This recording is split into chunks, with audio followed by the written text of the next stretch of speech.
So, is money evil? Let's talk about that.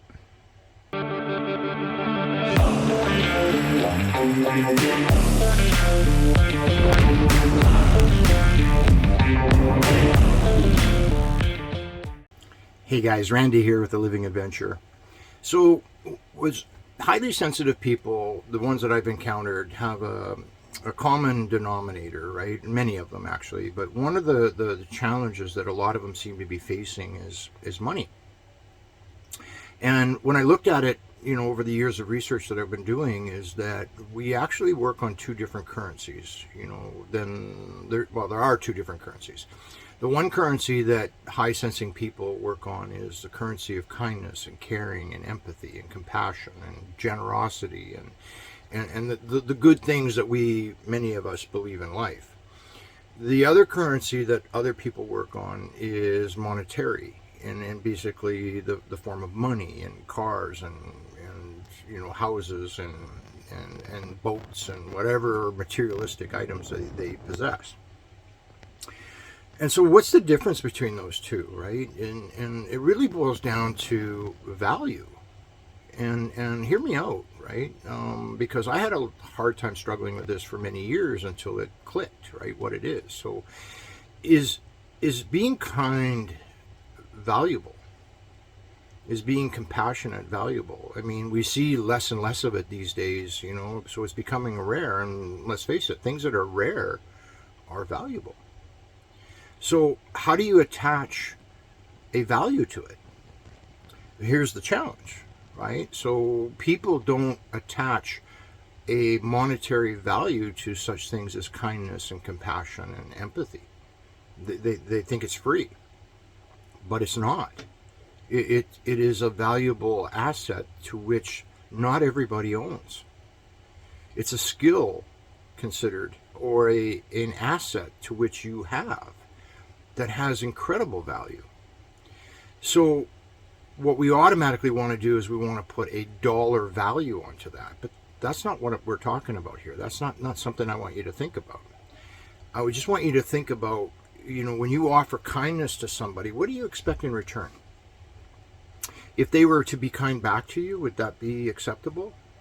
If you were to offer somebody empathy and they were to offer empathy back, would that be acceptable? We would consider that a fair trade, would we not? Kindness for kindness, empathy for empathy, generosity for generosity. Those are fair trades. But what happens when we have something of value that another person wants, but they have nothing to exchange it with?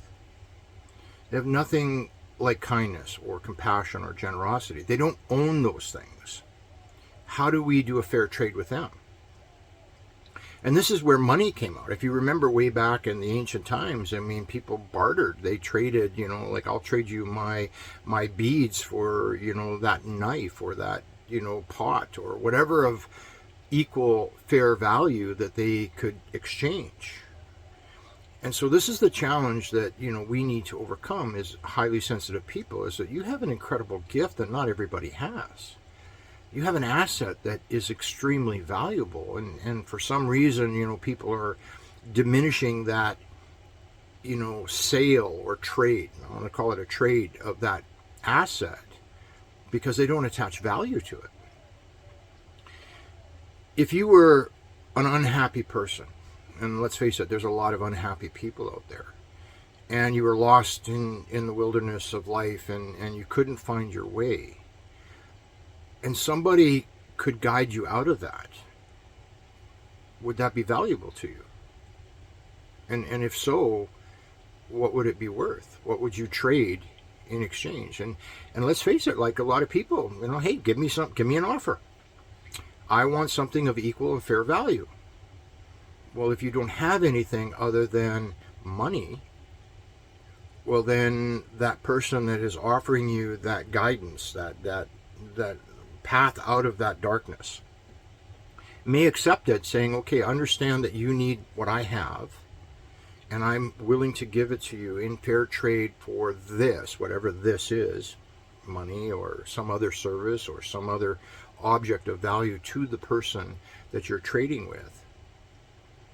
And they can take that and trade it with somebody else that may have something that they need that they don't have. So this is the exchange of a thing. I'm going to trade my kindness, my generosity, my empathy, my knowledge, my wisdom. And that will help you to get out of a situation that you're currently in. That has value. And if you can't see that, then it's not worth it to you. And it's okay. There are people out there that are struggling desperately and they don't see the value in somebody else's wisdom, somebody else's kindness, somebody else's assistance, guidance. They don't see it. That's okay. Doesn't mean we give it to them. Because if we give it to them for free, then what is that saying? That's saying that we don't value what we have. That what we have to offer isn't of value. And then all of a sudden that opens up a floodgate. Because then other people say, well, if you don't value it, then give me some. If you've got an abundance of it, give me some. And this is what ends up leading us into being used and abused as people.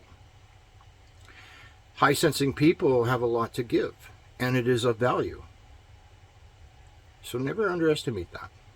Don't give yourself away. Treasure what you have. And if people don't respect that, that's okay. Right? Others will. Anyway, guys, I hope this one helps. Cheers.